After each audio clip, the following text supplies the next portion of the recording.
BBC u diyaar garooba markana qaybaha kale ee barnaamijka.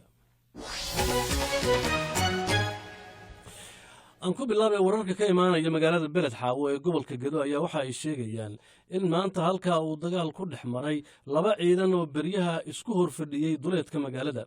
Khasaare ayaa la sheegayaa halka in uu ka dhacay. Xiisada dagaalka keentay ayaa maalmihii u dambeeyay isa soo taraysay kadib markii labada dhinac ay isku eedeeyeen in ciidamo ay soo daabulayaan. Wararkii ugu dambeeyay waxaa noo haya wariyaha BBC-da Ibrahim Maxamed Aadan. farax wararkii ugu dambeeyay ee ka imaanaya Beled Xaawo waxay sheegayaan in weli dagaal culus ka socdo xadka u dhaxeeya labada wadan ee Kenya iyo Soomaaliya gaar ahaan magaalooyinka Mandheera iyo Beled Xaawo. taleefanka dad kala duwan oo kula hadlay Beled Xaawo goor dhaweyd intii aanan hawada soo gelin dhammaan waxaan ka maqlayay taleefanada hubka culus ee labada dhinac ay isku ridayaan. mararka qaarkood waxaa la maqlayay madaafiic ilaa laba madfac ayaa la sheegay inay magaalada gudaheeda ku dhaceen Beled Xaawo kuwaasoo khasaare gaarsiiyey xarumo ganacsi iyo guryo inkastoo aan la soo warin wax dhimasho ama dhaawac ah oo dadka rayidka gaaray magaalada. laakiin guud ahaan ganacsiga iyo iskuulada magaalada ayaa xirnaatan iyo saaka welina xabadu waxay ka socotaa xadka inkastoo dadka Beled Xaawo jooga mararka qaarkood ay sheegayeen in xabadu kasii fogaanaysay. laakiin ilaa hadda ma cadda aaga dhabta ah ee dagaalka hadda ugu dambeeya ahi uu ka socdo. marsii horreysay waxaan taleefanka Beled Xaawo kula hadlay mid ka mid ah odayaasha deegaanka oo aan weydiiyey sida Beled Xaawo ay wax uga socdaan. waxay u socdaan dhufays bay isugu jiraan xagga Kenya qoladii ku timid iyo qoladanadii joogtay meesha yaa ismariba ma garad. marka aad iyo aad ruyo waaweyn waa nagu soo dhacayaan roodiyaala labada dhinacba wax laysu reebanayo malaha ma garad. dagaalku xaggee ka socdaa? dagaalku wuxuu ka socdaa meesha xuduudka oo jeexintii dhulka ay jeexaysay meeshii ay ku joojisay bay labada dhinac uga jiraan. qolana waxay ka jirtaa dhinaca Kenya qolana dhinacanaga ku jirtaa ma garan. dagaalku marka aad iyo aad buu u adag yahay. gudaha Beled Xaawo ka waran dagaalka sidee u saameeyey? maya dadkaanu hadda magaalada wax yaacaya iyo wax socda midna ma lahan. askartooda difaac bay ku jirtaa qoladaasuna haddee waa dagaal bay ku jiraan. ganacsigii iyo isu socodkii iyo iskuuladii iyaga ka waran magaalada Beled Xaawo? maya ganacsi waa xerayahay. iskuulaadkii maanta waaba la fasaxay. markii hore saaka waa dhacayeen baa la fasaxay. iskuulaadkuna waa fasaxan yahay. wax shidaa ma laha. xitaa ardadii Kenya hadda soo gudbaysa ma garan. adeer wax shidaa ma laha oo kaleeto dagaalun baa socday. markii uu xabadaasi joogsatay iyo qaabkii u joogsataan oo arki doonaa. waxaa fadhiga dhacaya meesha. khasaare ilaa hadda la og yahay oo aad aragteen ma jiraa?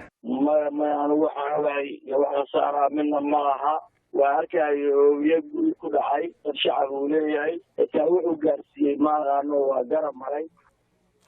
kaasina waxa uu ahaa mid ka mid ah ee dadkii goobjoogayaasha ah ee arkayay siday wax u dhacayeen. Ibrahim Maxamed Aadan ayuu u waramayay. Ibrahim wax waan ah oo aad og tahay miyaa jira ama aad maqashay oo lagu dhexdhexaadinayo dhinacyada dagaalamaya?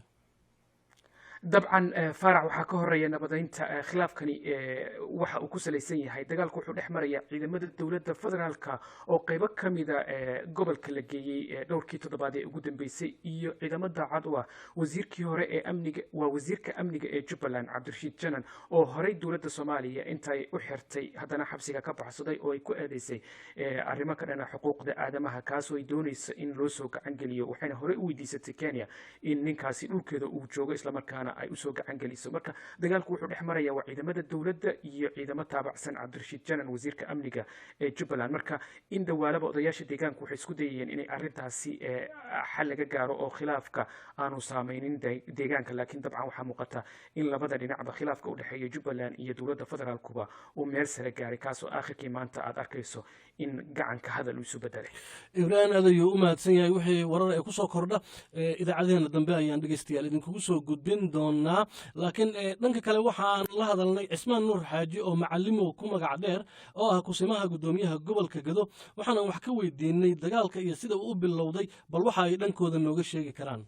walaal hadda xabadda waa socotaa ciidanka waxay difaacayaan xaduudda maxaan ku rahdaa gudaha Kenya weli hadda soo tumaysan gelin laakiin waxaan sameynaynaa halka hadda ay joogaanna ugu tagna inta hooyii shacabka lagu wadi lahaa waxaan jecelnahay halka hadda ay xabadda karidayana ugu gala halkii 8 sano ay xukumayeen waxay kusoo bilaabeen shacabkii hoobiyaal iyo beetam ay la soo dhaceen magaalada bartankeeda ayay gubanaysaa ayaga ciidankii dowladda Soomaaliyana xaduudda ilaalinayna halka ay ka difaacayaan dadka shacabka goorma marka dagaalka bilowday walaal hadda 4 saac ay bar ay hoobiyaasha soo bilaabeen wax hoobiyo lagu riday meesha jirin xabad yar ay soo bilaabeen hadda ciidankii ayaa gudaha Kenya maxaan ku radaa xaduudda ilaalinaya xabadda la taagan halka ayaga halka ay kasoo bixinayeen salga xagga ka jiraan laakiin shacabku waxay ku wadaan xabad hoobiyo ku wadaan idinkuna maxaad sameyseen marka anaga waxaan sameynay xaduudda ayaan ilaalinaynaa ciidanka xaduudda taagan yahay wax ciidan oo halka ka soo bixi kara oo nimanka ay wataan ma jiraan halka ay ku dhex dhuumayaan nimanka Kenyaatiga oo saddex kufaarow kasoo ridayeen halka ay waa aragnaa marka Kenya oo nimanka ay garabsanayaan halka ay xabad ka soo wadaan saddex kufaarow ka soo dhacay meesha iyo hoobiyaal nimanka ay ridaan beetin ay nimanka ridayaan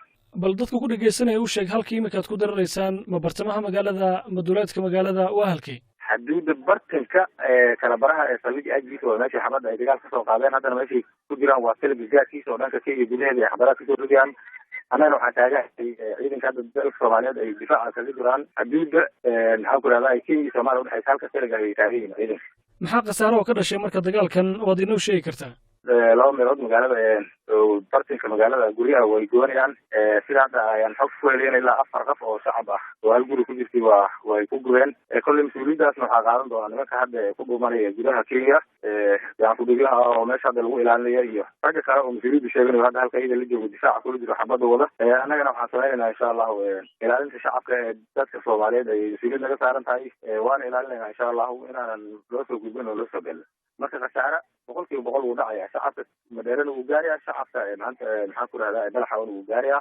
anagu waxa cadeynaha oo muujinaya in dowladda Kenya dagaalka ku jirta ma hayno laakiin waxa la isweydiin karaa Kenya maxaa dagaalka ka qosay mar haddii aad isaysaan ciidamada Jubbaland walaal Kenya dagaalka iyada ku jirta meesha naga soo weeraray waa Kenya bartankeeda annagana waxaan ilaalinaynaa waa darisnimada iyo maxaan ku rahdaa wanaaga maxaan ku rahdaa xaduudaha Kenya halka ay ka soo garabsatay nimanka waxay nagu soo duuleen xabadda nagu soo bilaabeen waa bartankeeda waa qorshada dowladda Kenya in ay la dirto shacabka Soomaaliyeed ay ku rido qori waaweyn iyo hoobiyaal iyo kufaaro ay ku rido aad baan ugu xunahay marka insha Allah ta'ala annagana waan iska ilaalinaynaa darisnimada ilaalinaynay laakiin laga bilaabo saacadan indhaha kama qabsanayna waxaan jecelnahay gudaha maxaan ku rahdaa Kenya inaan isla geli doono haddii la raali ka noqdo saxna ma intii bartankeeda noola gala maalin kasta nagala soo argusho in badan waan ka hadalnay dowladda Soomaaliyana waan u sheegnay Kenyana waxay si dhab u cadeysan rabtaa inay dagaalka maxaan ku rahdaa nala gasha waana cadeysato maanta xabadaha waxay kasoo dhacayaan waa Kenya qoryaha dhacayaan waa kufaaroyaal iyo sida aan aragnaba maxaan ku rahdaa hubka weyn oo Kenya loogu soo dhacay waa hub ay gacanteeda ku rigayso caawiyo idinku dhankiina maxaa khasaaro idinka soo gaaray marka dagaalka kolley way jiraan kolley xilli kale ayaan kusoo sheegay haddii la raali ka noqdo ayagana xabadaha waa lagu ridayaa markii hadda soo bilaabeen hadda lagu bilaabay cabaar socoti oo shacabka ay hoobiyaha la dhacayaan maantana waa ka xumaaya dowladda 8 sano xukumay shacabka uu xukumay maanta la dhacaya hoobiyaal iyo diitam la dhacaya haddii al-shabaabka duurka ka taagan ayaa dhaamaa la dhihi karaa al-shabaab goobaha ciidanka iyo waxay weeraraan maxaan ku rahdaa meelaha kale oo maxaan ku rahdaa shacabka uu degay inta badan hoobiya kuma dhuftaan nimanka marka 8 sano xukumay maanta shacabka Soomaaliyeed waxay go'aansadeen in ay la dhacaan diitam iyo hoobiya waxba aysan u kala reebin halka ay la dhacaana waa bartanka magaalada xataa goobaha ciidanka u degnaa ma aha kaasina waxa uu ahaa Cismaan Nuur Xaaji oo ku magac dheer Macallimow oo ah kusimaha gudoomiyaha gobolka Gedo oo u waramaya Bashiir Maxamed Caato dhinaca Jubbaland markii aan la xiriirnay waxa ay noo sheegeen dagaalka dhankooda in lagu soo qaaday waa hagaag dadka qodobkaas ra'yigooda ka dhiibtay Facebook nagula soo xiriiray waxa